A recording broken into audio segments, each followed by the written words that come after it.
Thanks for joining us today. We are working on the garden.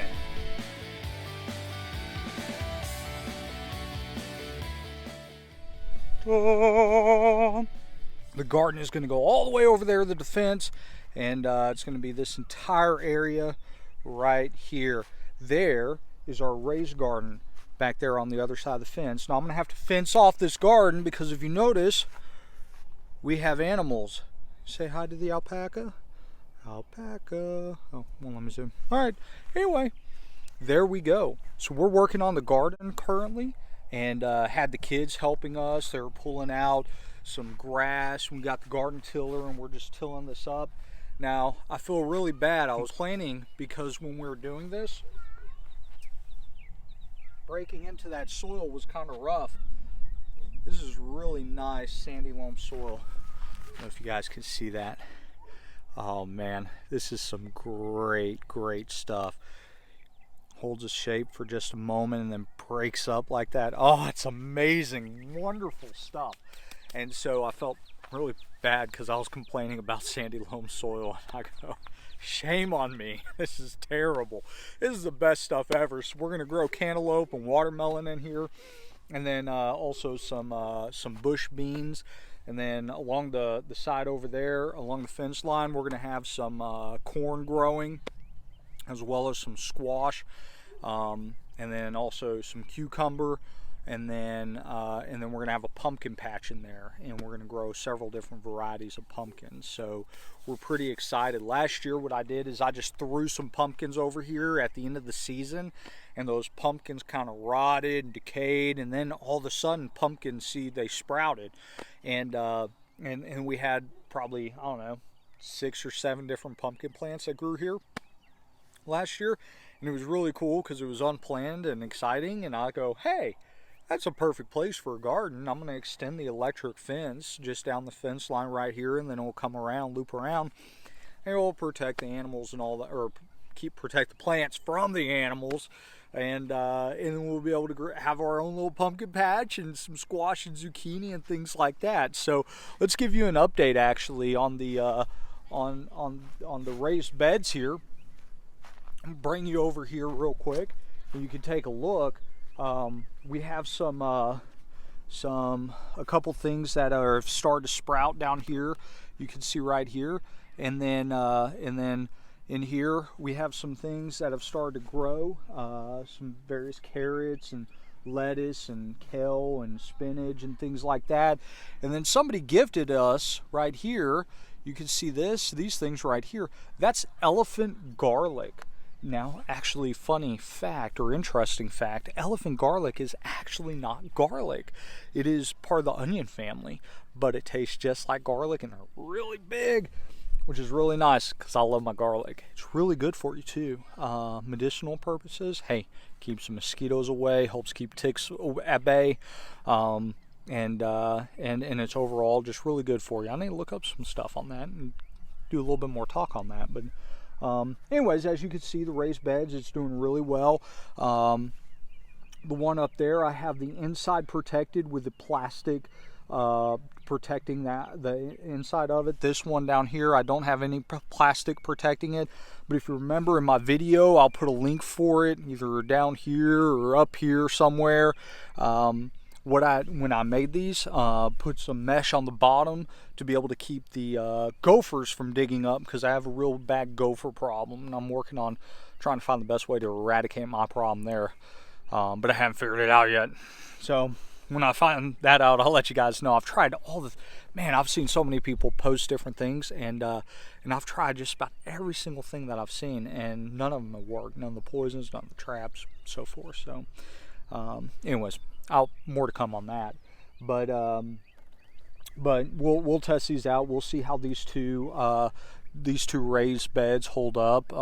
These have only been here for about a month, and you can see I put the plastic lining before I put the mulch down here around the edges, and I had to end up fencing in just to keep the dogs out.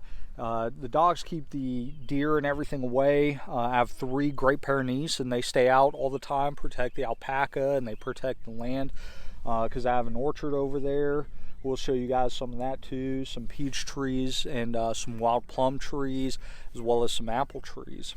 And trying to think what else. Yeah, that's all that's over there actually right now. And oh, so one thing that I'm trying out is here, that's a blackberry bush, a thornless blackberry bush. I'm going to try blackberries. Blackberries, in my from my experience in my area, they're very invasive, and so I'm trying them in a pot like this and try to keep it up there and out of the ground so that way it doesn't spread too much. And then this one over here on the side, I can't see it, can you? Anyways, that one right there, that's got a blueberry in it, and so I don't have very acidic soil, and so I put it in a pot because I want to be able to make that super acidic with and I haven't figured out how I'm gonna do that yet. Seen a couple different natural ways, and some also some chemical fertilizers to raise the acidity. I don't want to do that. I want to stay all organic, so I'll let you guys know what I end up doing for that to help that when I give you an update there. But so far, raised garden bed is doing well. Plants are really starting to take off. I don't know if you can see little sprouts coming up all over the place in here. And got some peppers and various things in there. So we'll see how those go. So anyways, I've been working on tilling all this up, and I'll keep tilling all this. And then we got some alpaca poo we're throwing in here to fertilize it. And then and then I'm gonna actually be planting in about a week. So can't wait. We'll do an update when we do the planting and show you guys how it's coming along. Thanks for joining. Don't forget to hit the subscribe button down there and hit the little bell. All that subscription helps. And so what are you guys doing while you're stuck at home? Post in the comments down below. You know, the coronavirus is going crazy, and we have a stay-at-home order where I live, and I'm making the most of it. This is great. I could get so much gardening and work done. It's just an absolute blast. Uh-oh, the dog saw something. It's taking off down there. It says there's something out there. I'm gonna figure out what it is. I love these Great Pyrenees and the alpaca. They see something a mile away and they know, and they attack. You know, they tend to bulk together when it's really something. Earlier there was a cat. I wish I videotaped that. There was a cat coming out of the trees, and the alpaca all took off over there like they're gonna, oh, it's a cat, we got to protect ourselves. It's pretty funny.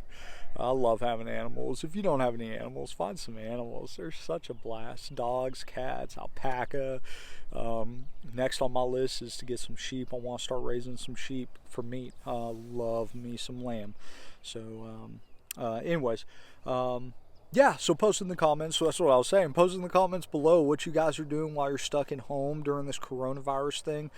Trying out gardening for the first time, or are you considering other things? Maybe we just did some landscape up around the house. I'll have to do a video of that. My wife is into some roses and things like that, and so we have a lot of things like that going on. Oh, and guys, you might see I look kind of goofy with this, right? 3-day-old beard, you know, and this goofy thing. So I was out yesterday working all day on this, and my neck started to get a little burnt, and I was like, and I don't really get burnt, but it scares me because you know, you don't want to get skin cancer. So I wear this now to protect the back of my neck and protect my ears, my face from getting burnt, because I don't want skin cancer. I tend to just get tan. What happens is I burn, and the next day it turns into a tan, which is nice. My wife is extremely jealous of it, but make sure to wear protective gear. And like this, I was wearing a t-shirt today, so I just sprayed some of the kids' sunscreen on my arms just to keep my arms safe from the sun. Don't want to get skin cancer, want to avoid it at all costs, guys. So stay safe out there. Post in the comments. Let us know what you guys are doing. Check back soon. We'll give you another update. Bye.